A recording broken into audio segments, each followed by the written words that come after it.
Roll call to establish that we have a quorum, please. Yes. Vice Chair Jones, Present. Commissioner James, Present. Chairwoman Devers, Present. Commissioner Smith, Present. Commissioner Eccles. Present. We have a quorum. Thank you. Thank you.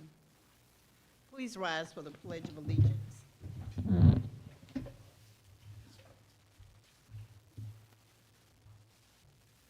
Pledge allegiance to the flag of the United States of America and to the republic for which it stands, one nation, under God, indivisible, with liberty and justice for all. Commissioners, I will now entertain a motion to approve the meeting agenda for this evening. Commissioner James, I motion that we approve the meeting agenda for this evening. Commissioner Jones, I second that. It has been approved by Commissioner James and Commissioner Jones. I now have a motion and a second. I will call the vote. All those in favor, please signify by saying aye. Aye. All those in opposition signify by saying nay. The motion carries. Commissioners, I trust that you have reviewed the meeting minutes. If there are no questions or discussions, I will now entertain a motion to approve the regular minutes. Commissioner Eccles, I make a motion to approve the meeting minutes from August 2024. Commissioner Smith, second. I now have a motion and a second, so I will call the vote. All those in favor of the motion as stated, please signify by saying aye. Aye. All those in opposition signify by saying no, nay. The motion carries. I will now open the period for public comments. Please reserve your comments related to a specific agenda item when I call for the comments on that item. Comments of the Planning and Zoning Commission should be limited to no more than 2 minutes. Again, no more than 2 minutes. Groups wishing to address an issue should select 1 or 2 spokespersons. The time allowed for all issues shall not exceed a total of 15 minutes. Issues raised at this time are generally referred to the Director of Planning and Zoning for review. Responses will be provided at a later date.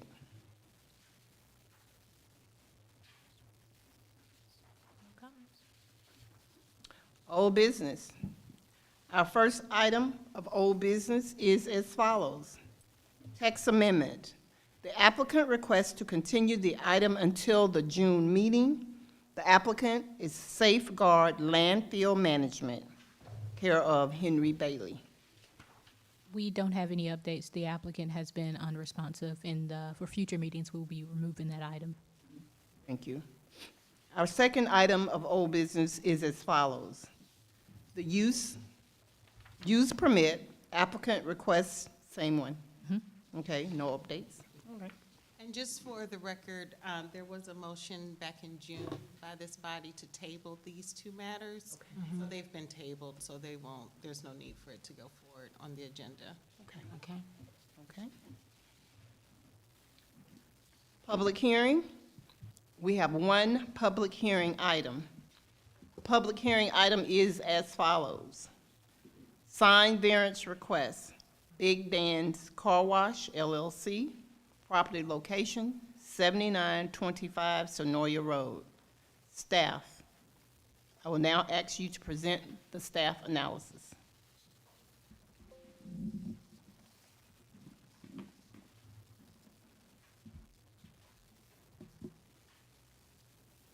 Good evening, everyone.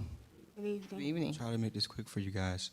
So the first request we're going to review tonight is the primary variance for the reduction of the distance requirement of signage to right-of-way from 15 feet to 12 feet, and to reduce the distance requirement of signage to any other signage structure or building from 40 feet to 18 feet.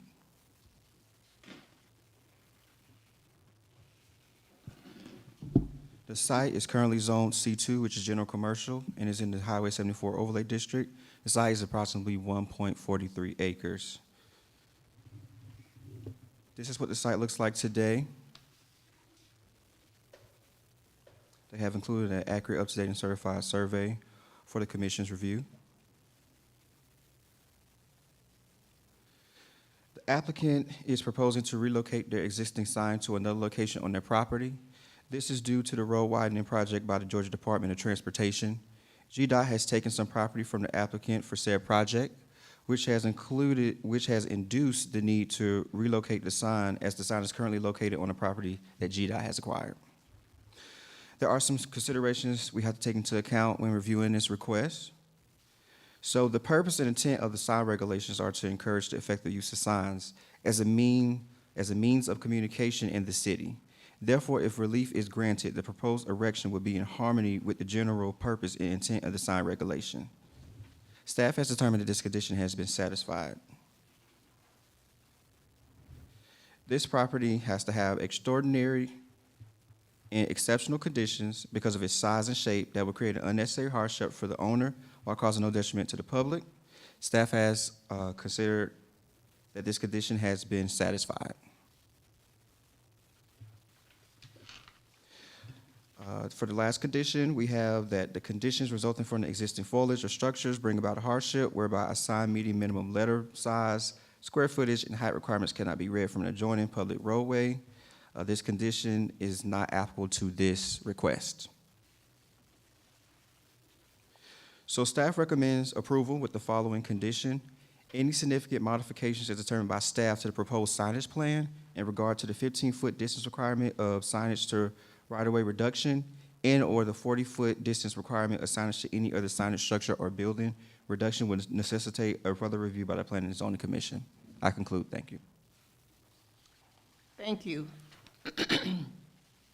I will now entertain questions for staff regarding the request. Commissioner Jones here, just want to make sure, so eminent domain, in theory, GDOT widening the road, or can you speak to exactly what's being done? Because this was going to come up quite a bit. And then second, that's the primary reason. I'm very familiar with the location and the business, and that's why they have to move the sign, but if they move it any farther back, it would be ineffective. So, but I'd like to get a little bit more of like what, if you know, GDOT is planning to do. Yes, so as far as the very specifics of the project, I would have to refer you to Director Thompson. Okay. He is working with GDOT on this project. He is the Director of Public Works, so he deals with them directly. As far as I'm concerned, there is a road widening on Sonoya Road, and I know that it is affecting several businesses on Sonoya Road. This issue has come up multiple times, and we are dealing with it, and we will speak to this at a later agenda item tonight, where we'll be basically trying to mitigate this problem. Okay, so because of GDOT's eminent domain and widening of the road, this is impacting our amazing local businesses, and this request is due to that. Yes. Thank you. Yes, to just further explain, so their sign that they have at their current location is compliant. However, with the land being acquired by GDOT, they have to move it. However, the way that our sign regulations are drafted, they would not be compliant with the current sign regulations if they were to move it any closer to the building or any closer to the right-of-way. So they have asked for this variance request. But, okay, thank you. So staff, just for clarification, are we talking about the blue sign? Looks like an awning over where cars would be, or is there a freestanding sign that sits out front? It's a freestanding. So I'm not sure if you guys can see it, but it's in the middle picture. It's the freestanding sign by the road. It's in the first picture as well, yes. Yeah. I got a question. I can't tell by the video, how close is this car wash to the one we got on 74 now? That is the one. That is it. This is It the is the one. That is the one? That is the one. It's existing. Okay. Thank you. Yes. Commissioner Gray. One question. That is the sign with the running banner, right? The signs. Talking about the sign with the running banner? They have a lighted running banner that's, Yeah, the electric sign. yeah. Yes. And just one last question for staff. Approval or denial, whichever way on this, is just related to this specific business. It by no means sets a precedent for other businesses down the road, right? This is correct. That's what this text amendment later on will help us to address, so we don't have to do this 100 times for all the different businesses. Is that an accurate statement? That is correct. Thank you. Thank you. Commissioners, any other questions? Okay. I will now entertain a motion and a second to open the public comment period. I'll make a motion, Commissioner Jones, to open up the public comment period as it relates to variance Big Dan's Car Wash LLC. Commissioner James, I second the motion. I now have a motion and a second, so I will call the vote. All those in favor of opening the public comment period, please signify by saying aye. Aye. All those in opposition signify by saying nay. The motion carries. I now hear from all of those in favor of the application. First, will the applicant please come to the podium for a presentation? They're here. The applicant is not here tonight. Thank you. Is there anyone else speaking in favor of the application? If so, please make your way to the podium. Now I will hear from all those in opposition of the application.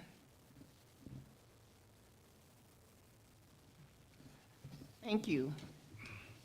I will now entertain a motion and a second to close the public comment period. Commissioner Jones, I make a motion to close the public comment period for variance for Big Dan's Car Wash LLC. Commissioner Smith, second. I now have a motion and a second, so I will call the vote. All those in favor of closing the public comment period, please signify by saying aye. Aye. Aye. All those in opposition signify by saying nay. The motion carries. Commissioners, now is your time to ask questions to staff, applicant, and a member of the public.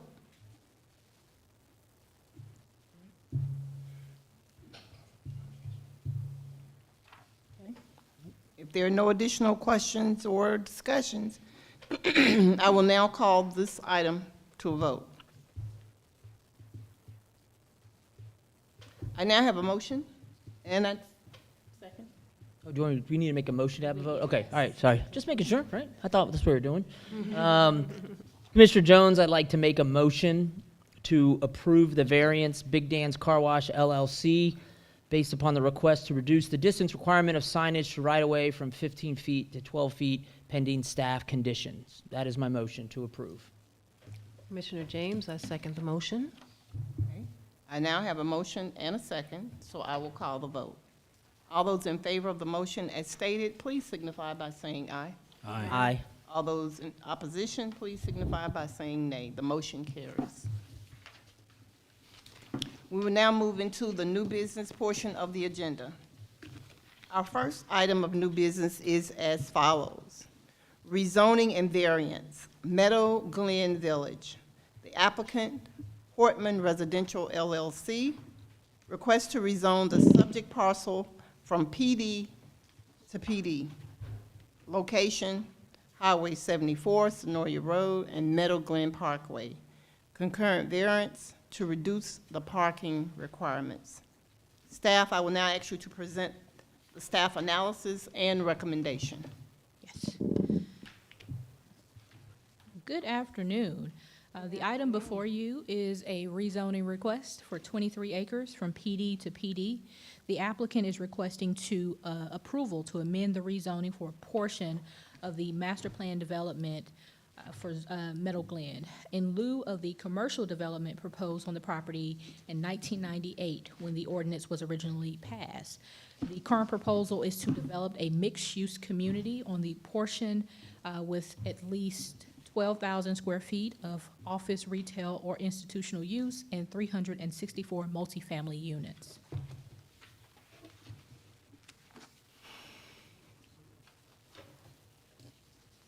The item, future land use designation for both of the parcels is highway mixed use. This is the commercial character area for south of downtown Fairburn, south of I-85, along Fairburn Industrial Boulevard. Businesses in the commercial character area serve the wider population. The applicant did provide a traffic analysis that was reviewed by staff. There were an update to it, and our transportation department is still reviewing it, or our public works director is still reviewing it. But he did not have any additional concerns outside of some updates that will be reviewed if the item is approved and moves on to the submittal of civil plans. There are a number of items when we review a rezoning request. Is this item suitable in relation to the surrounding development? In the existing master plan, there is multifamily development. Could this property adversely affect the adjacent or nearby properties?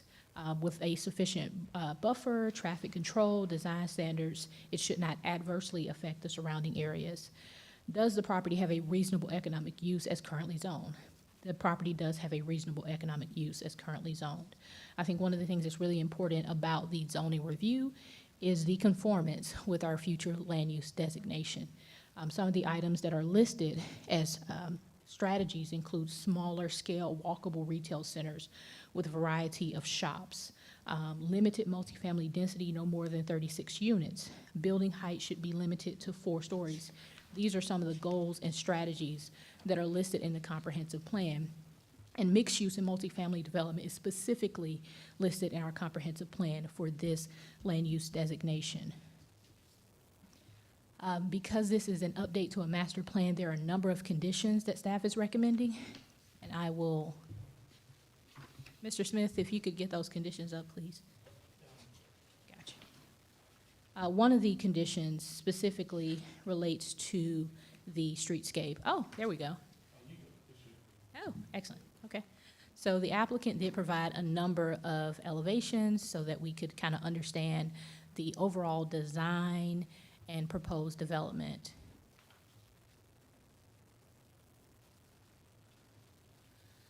For the general requirements, we have about 12 general requirements, including making sure that the traffic improvement comments from Public Works are resolved. We believe that after reviewing it, that very well might be taken care of, but we want to make sure that that condition is there. We want to make sure that there is a fencing or vegetation between the single-family development and this proposed development. Under no circumstances do we want any mechanical equipment, things like that, visible from the road. All parking must be paved. Pedestrian scale street lighting. The applicant has proposed 8 alternative fuel charging stations, so we've listed that as a condition. Additional landscaping may be required. Because this proposal did not come with a landscaping plan, we wanted to make sure that that condition was included. There must be bike racks. We see this as an area that people might bike to, so we want to make sure that that's available as well. Some of the other conditions include streetscape standards. The site plan does include a sort of boulevard feel. It's coined Meadow Village Parkway, and we want to make sure that the items that are listed are described in the application is actually a condition. So making sure that there are sidewalks on both sides, a green strip, a street buffer, making sure there's traffic both ways and parking on the side of the road. Development standards, maximum density is 364 units. One thing that's a little bit different, and I want to bring attention to this, after reviewing quite a few of the planned developments that have been approved in the city, we want to make sure that that mixture of use is guaranteed. To ensure a mixture of use, for every 182 residential units constructed, there shall be a minimum of 6,000 square feet of commercial, office, and/or institutional use. The project shall include an amenity package for the residential units, including a clubhouse and pool. What that means is, prior to them going over that 182, we want to make sure that that commercial development that's described in the pictures and the great images are actually constructed. The materials, we just made sure to include more brick, no vinyl, We want to make sure that along that new parkway that there are balconies above the second floor to give that streetscape feel. It's a little bit of new urbanism. Minimum heated floor area, 600 square feet. There will be a limited number of 3-bedroom units. They shall be limited to 10% of the total units. No security bars or windows that have security bars on them. Making sure that the dumpster is screened. Outdoor lighting should be shielded. Again, just making sure that we are being aware of that single-family development that's right behind them. We want to make sure that that lighting does not reflect into people's homes. We also have some standards for non-residential and mixed-use building, including the development shall include at least 12,000 square feet of commercial, office, or institutional use. We want to make sure that it has adequate design standards, the building facade, making sure that it's has entrance, making sure that there is windows to give you that real kind of commercial downtown sort of feel, because this is not downtown, but I believe some of those principles of having a walkable area with storefronts, that's critical. And then also making sure that the development must include a neighborhood park. So the green space that's described there, we wanted to make sure that that was a condition.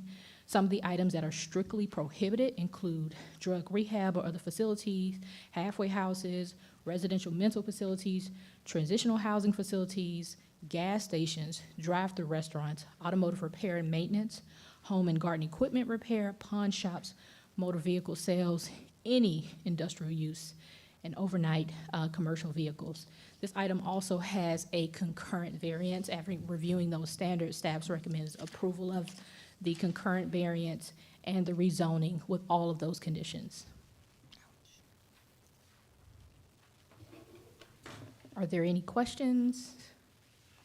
I know that was a lot of information, but because this is a update to a master planned community, we wanted to make sure that we had a significant number of conditions to make sure that what is presented to you is actually what is constructed, but also keeping in mind that developments change, but we want to make sure that what is on the conceptual site plan is actually what is constructed. I do have a question, staff. I'm looking at the original ordinance from 1998, and it says maximum density for single-family units, multifamily development, 208 multifamily units. So in relation to this application, where there are 364, how do we arrive at the 364? So this would amend the commercial designation area to allow that 364. Okay. So going from PD. Okay. And so essentially also, Commissioner, when you have zoning conditions that are on the previous ordinance, the way to remove those conditions and to apply new conditions is to do the rezoning, which is why they're doing PD to PD. So essentially, the zoning district is not changing, but the use and the development is different. So those old original conditions of zoning would not apply to this application. So the rezoning process allows for the zoning conditions to be lifted and new conditions to be placed onto the property. Thank you. Commissioner Jones, or just, is 364 the max that they could do based upon the 12,000 square feet? Because I saw in the traffic study, it looked like the intent was 330. It said something, I think, or is it truly, I could be misreading it. It says traffic impact of proposed development will consist of 300 units, low-rise apartment, 30 townhomes. Again, I'm just going on the traffic piece. There was some modifications to the traffic study. Initially, the applicant wanted to have townhomes as a component, but the plan development requires that you have 3 uses, and so multifamily was the preferred use from the applicant, so they are requesting 364 units. Okay. Thank you for the clarification there. No problem at all. That makes sense. That's why I was looking for the townhomes on the legend, and it didn't have that, so that makes sense. Thank you so much. Staff, can we go back to the presentation of the elevations? There's a concept design page, and then what looks like the apartments. In relation to the one with the apartments here, Ooh, okay. Pass it. where would the retail space, would it be actually attached to this building at the bottom, or they're going to be separate buildings? So if you look at the image on the screen, the sort of burgundy area, that's where the commercial piece would be located. Okay. And all the areas illustrated in yellow would be the multifamily developments. And then the blue is the detention pond. These new glasses are working out. So, yeah, so it makes sense that Legend A, right, is the commercial use. I see right just north of it, or up, right, a nice square block of that. Other commercial that may happen as well, but that, anything that is on the frontage of Sonoya Road, based upon the look and the feel, will still be commercial, based upon those criteria that you had. Then behind it, right, off the road naturally, would be the multifamily. Is that a correct statement? That's correct. And it makes sense considering the number of cars that are coming down 74 to have that commercial as close as you can to be visible, and then having the multifamily behind there. Sure, okay. Thank you for confirming that. You did say that it won't have an impact on the residents of Miller Glen subdivision, the surrounding people in that area? It certainly will have an impact. I said that it will have an impact, but with the buffers, traffic control measures, design standards, some of the negative impacts could be averted. That does require that, as the applicant has done, provide that traffic study. That does mean working with our Public Works Director to ensure that there are some modifications in terms of traffic going in and out. Now, I will say this, the current zoning ordinance for that would permit a gas station or a heavy commercial use. I think in lieu of what could be permitted, that this is a more beneficial project because it aligns with the comprehensive plan and with the number of conditions we've included. Okay, thank you. So to clarify that, if you weren't to do anything, under the current PD zoning, we could have a gas station and some heavy industrial. Not heavy industrial. I'm sorry, what was the word you used? I could, be commercial? Yes, commercial. A gas station is permitted by right currently with a convenience store and very few conditions. Right. Should this be approved, not saying, you know, I am or we are, that would take that somewhat off the table based on the new, Yes, it Okay. would be a prohibited use, Okay. along with any other automotive uses. okay, thank you for clarifying that. So we're exposed to another gas station if we do nothing, just to recap. If we do something, then the gas station, convenience store, those types of businesses would be off the table. Yes, and I did want to be transparent about that because that ordinance did have a lot of kind of open-ended. Yes, it does. With very few conditions, which is always very concerning. Gotcha. Okay, thank you for clarifying that. And one question, when you mentioned the possible gas station being there, it would be, a gas station wouldn't be closer to the other gas stations that are there already in place, if it happened to be The proposed Situation. conditions, a gas station would be prohibited, a prohibited, okay, okay. All right. along with drive-through restaurants and some of the other concerns I've heard from residents regarding wanting to see more walkable development. So we made sure to list that as a prohibited use, along with automotive, gas stations, drive-through restaurants, anything kind of related to heavy industrial uses that would be detrimental, in my professional opinion, to that surrounding residential neighborhood. Thank you. Commissioners, are there any more questions for staff? Hold on. Okay. Just. Is there a list, by the way, of the prohibited things? Yes. I'm sure there is, just like in the packet of endless paper. One second, I can go over that Yeah, for you. sorry. again. No, you're good, you're good. I mean, I could take the time and flip through all. No, you are 100% good. So the list of prohibited uses includes, recommended by staff, drug rehab center or other Do you have, treatment. actually, is it in here somewhere? Page 11, that's all I need. I don't want to make, it's my inept, it's my ADD, so page 11. Thank you. I will go there. Perfect. So, but for the record, I'll go ahead and read it. Okay. Drug rehab facility or other treatment for drug dependencies, halfway house, residential mental health facility, transitional housing facility, gas stations, drive-through restaurants, automotive repair and maintenance, home and garden equipment repair and maintenance, pawn shops, motor vehicle sales, any industrial uses, overnight commercial vehicle parking would all be prohibited in the conditions recommended by staff.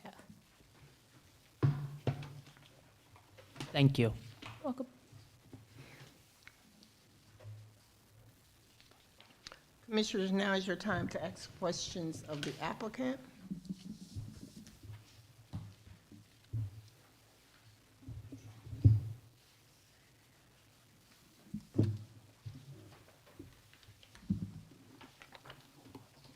Good afternoon. Good evening. My name is Chuck Palmer. I'm going to mess this up, slide it up a little bit.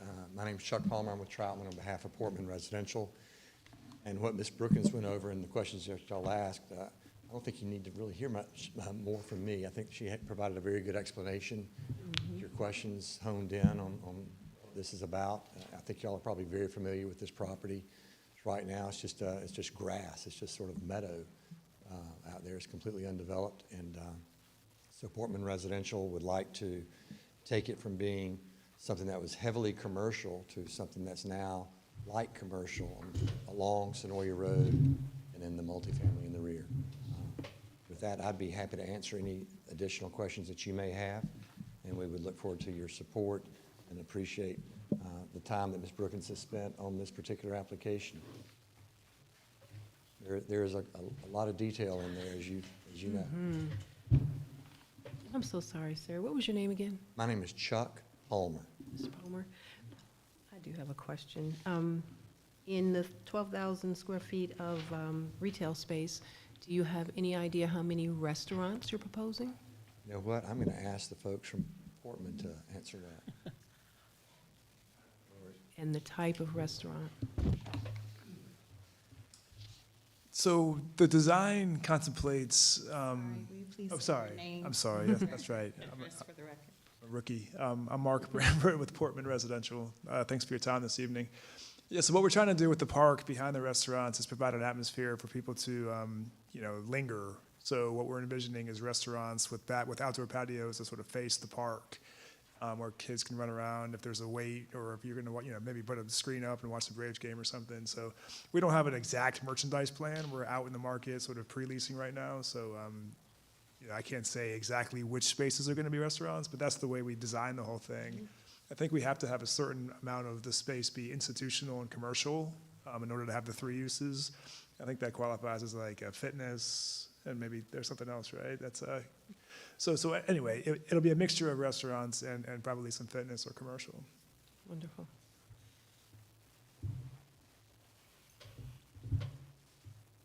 And this may be a question for staff, but all the utilities underground, just want to make sure, I'm assuming? Okay, That's required. just the anti-telephone pole guy. Thank you.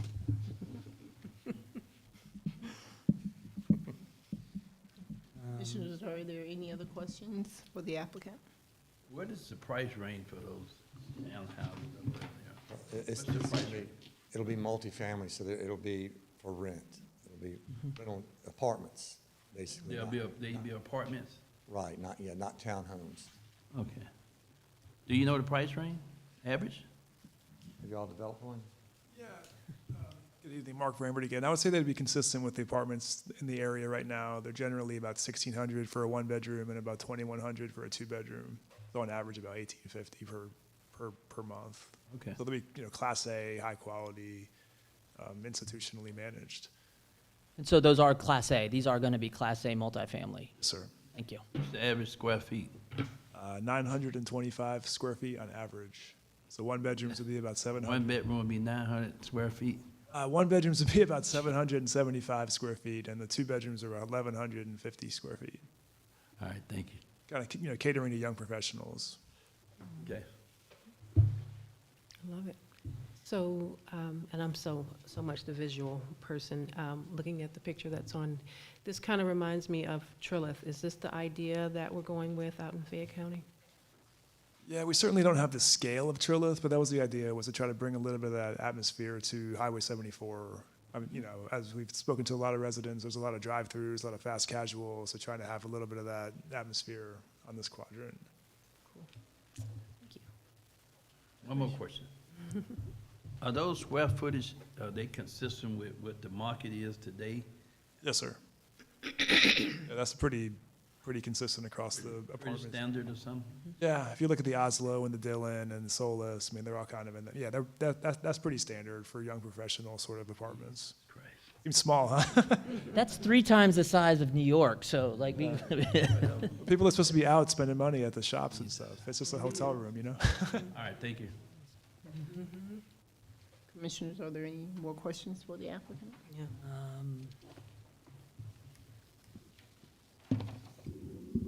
I'll just say to staff, thank you so much for the traffic study. I know that's typically a comment that we as commissioners have in the early process here, so the fact that that due diligence was done ahead of time. So if that was you or them or whoever, like, appreciate that being done and understand the potential impact, positive or negative. Okay, if there are no additional questions or discussions, I will now call this item to a vote. May I have a motion of recommendation to the mayor and city councils regarding this agenda item? Commissioner James, I would like to move to approve the rezoning and variance application on Portman Residential LLC to rezone subject parcels from PD Commercial to PD Commercial and Multifamily. Commissioner Jones, I second that. Excuse me, does that include the conditions recommended by staff? Absolutely. Absolutely. Commissioner Jones, I second that. I now have a motion and a second, so I will call the vote. All those in favor of the motion as stated, please signify by saying aye. Aye. Aye. Aye. All those in opposition signify by saying nay. The motion carries. Thank you. Thank you. Thank you. Mr. Smith, I share your policies. It's changed a lot since I was. You got that right. All right, thank you. Okay. Our second item of new business. Our second item of new business is as follows. Tax amendment, future land use amendment. Request to review regulations regarding amendments to the future land use map. Staff, I will now ask you to present the staff analysis and recommendations.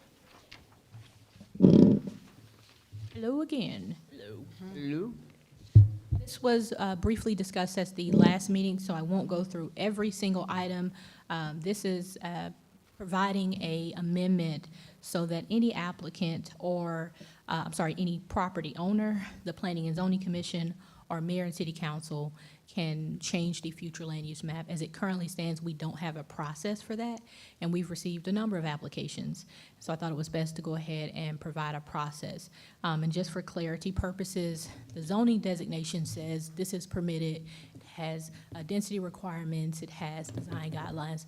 The future land use designation is the future vision for that area. And in our comprehensive plan, every land use designation has a vision, has a listing of different zoning districts that may be permitted in that area. We did want to make sure that there were a number of standards for review, so it becomes sort of a review of a mini comprehensive plan, if I can describe it that way.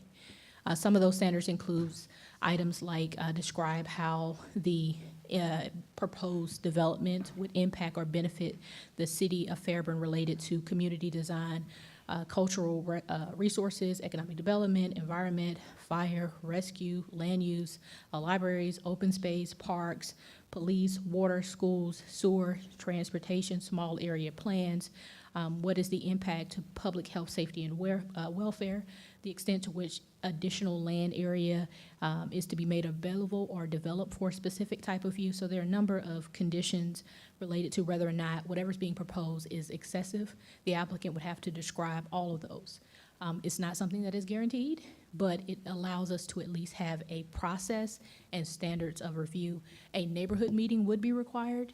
If someone is requesting, they would have to notify everybody within 1,000 feet, host a neighborhood meeting, bring that information to when they put in. Typically, a land use amendment would also be partnered with a rezoning request. So we're just simply establishing that process. I appreciate that.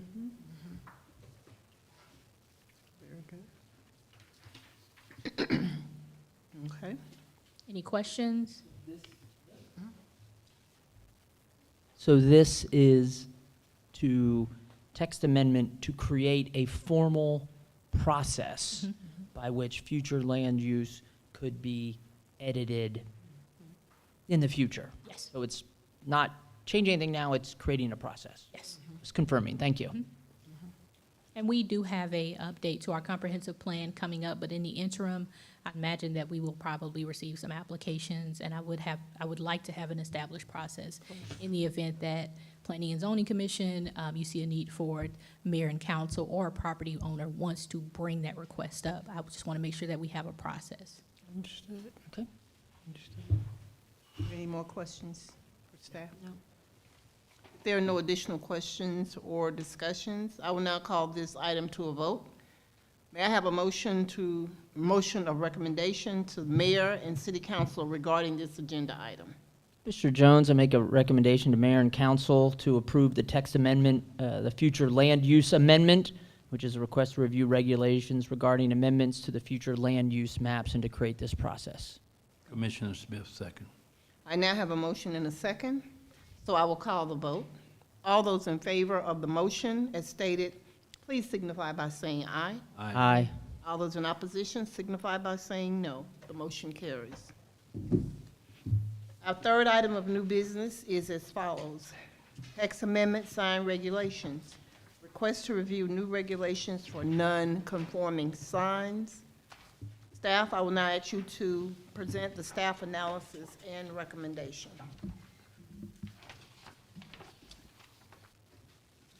Hello again, everyone. This is the final request for tonight. Thank you.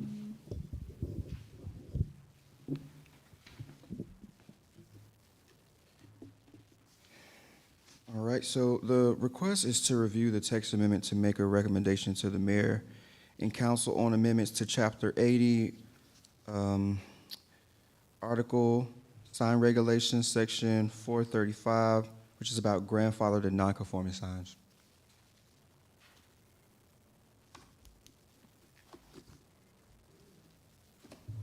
Is the PowerPoint work? All righty.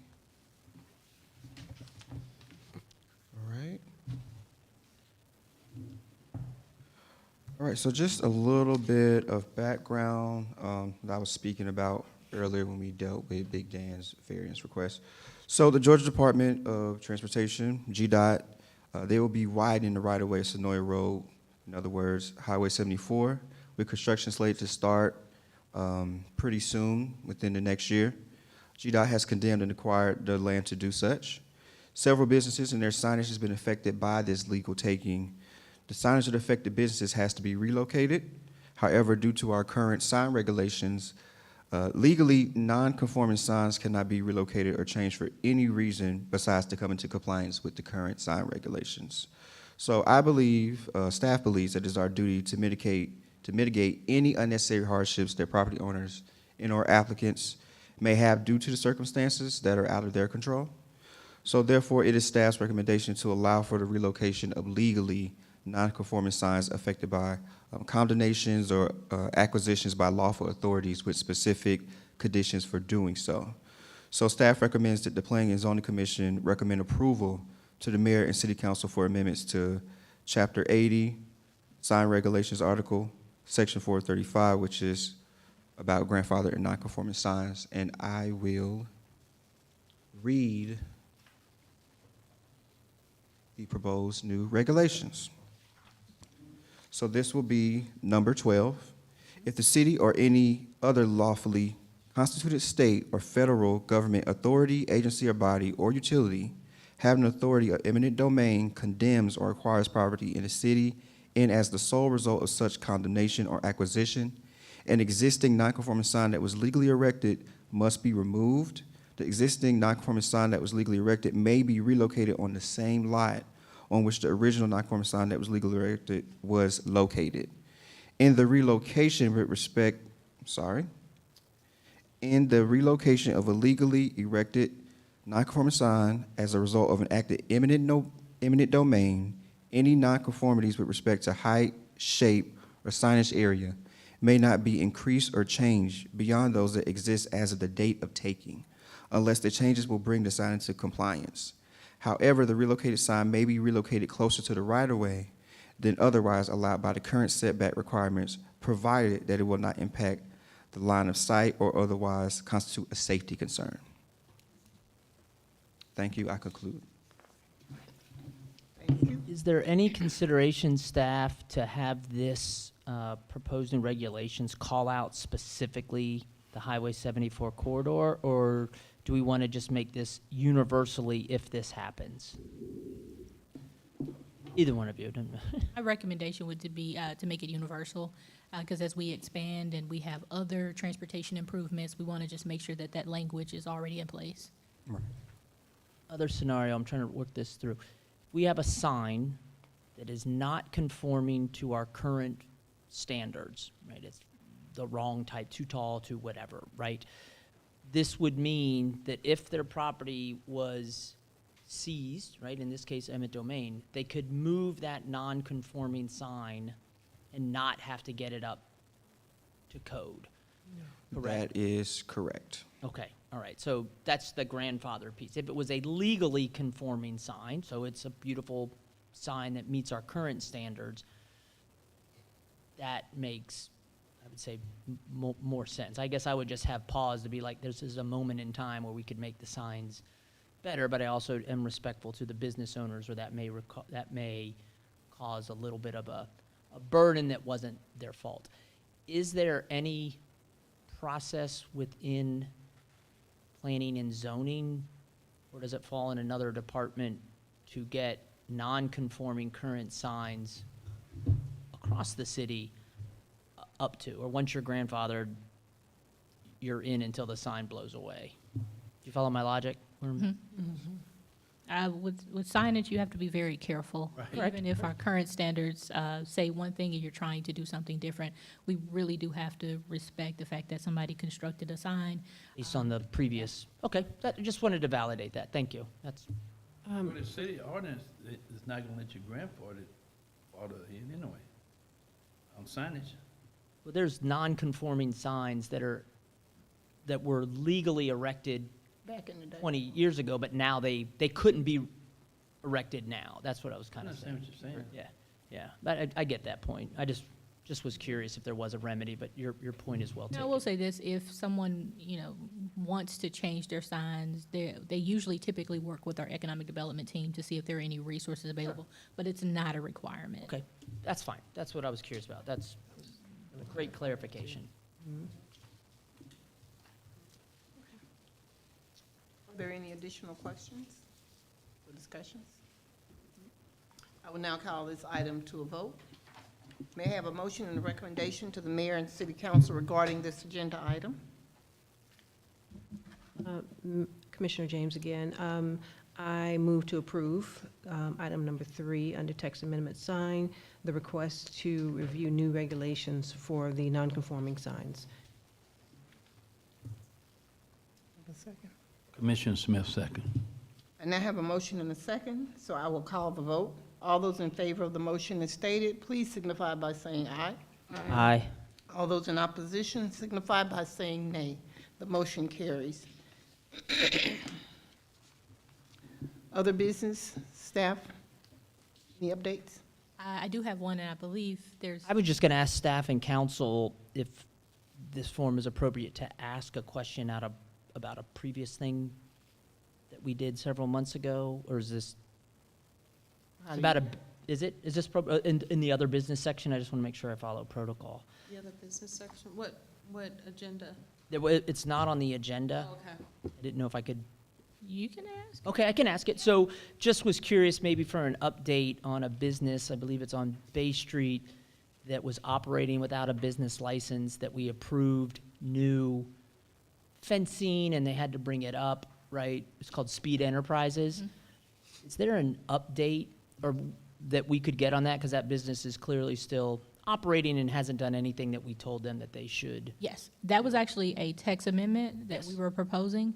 The applicant asked to withdraw the text amendment Because after looking to some additional document, leasing information, and affidavit provided by the property owner, they were actually classified as legal nonconforming. And we wanted to make sure that we were in adherence to it so they can continue to operate. Now, if there are any code violations, things like that, we will certainly work with them to get everything in compliance. But in terms of the actual business, it is grandfathered in. And the property owner actually brought in additional documentation for the lease and the affidavit to show that although that business did not have a business license, it was their intent to continue that use on. Okay, so all the things that we said that they needed to do per se to make it nicer, because of the new documentation affidavits, that's They null do and have void to at do this- some upgrades in terms of just adhering to property maintenance, but all the items prescribed in the text amendment, no, they don't have to do all those items. Okay, thank you. No problem at all. I did have one update. Sure. I remember last year this time, there was a request to participate in the Fall Festival. So if anybody would like to have some sort of participation in Fall Festival, please let me know now so that we can get you in contact with Parks and Rec. Definitely. I think we should do something this year. We have enough time now. Do you have a convertible Lamborghini No, I can but I ride could on? get one. Okay, just making sure, all right. A black Toyota. Are we confirmed? I'm not riding in a converter with Jason. No, Yes. trailer behind the truck, What maybe. time? You wanna- Yes, I sent out the invite for everyone for the training. Yes. So everybody got that I information? respond- I- Yes. Okay. I have it. That is virtual. Right. Got it. That's perfect. Thank you. We'll do those in different parts. We're gonna have part one, we'll do part two, part three, but we're gonna Very good. try and keep it short and focused and Sounds not overwhelm you with. Sounds good. I'll bring my I thought snack. you all would appreciate it. Oh, yeah. You just don't know how. You just don't know how much. I just want to know about PD to PD. That sounds- PD and PD. That sounds like PD and PD. But it's the same. Okay. Was that it? For that, okay. Commissioners, I will now entertain a motion to adjourn the public meeting. You want to stay with them? Commissioner James, I Commissioner motion, Echols, I make a motion that we adjourn the public meeting. second, Commissioner James. All right, I now have a motion and a second, so I will call the vote. All those in favor, please signify by saying aye. Aye. Opposition's nay. Motion carries. Good night.